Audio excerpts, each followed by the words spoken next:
ঘরের এত গরম সহ্য করতে না পেরে দুপুর 2টোর সময় বেরিয়ে পড়েছি আমরা ঘুরতে।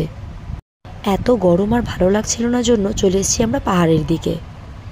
এই জায়গাটার নাম হচ্ছে মুক্তিখোলা। এটা দুধিয়াট পার করে অনেকটা ওপরে আসতে হয়। এখানে ছোট্ট একটা নদী আছে আর কিছুটা ওপরে গিয়ে একটা খুব সুন্দর রেস্টুরেন্ট আছে। এখানে ওয়েদারটা যতটাই ভালো, নদীর জলটাও কিন্তু ভীষণ ঠান্ডা।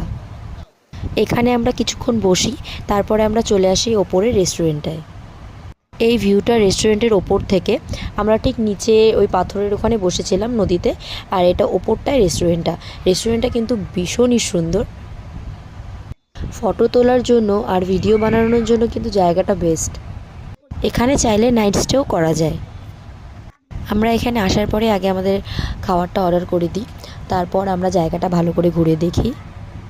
আমরা খাওয়ার অর্ডার করেছি, অনেকটা সময় হয়ে গেছে, তাই সবাই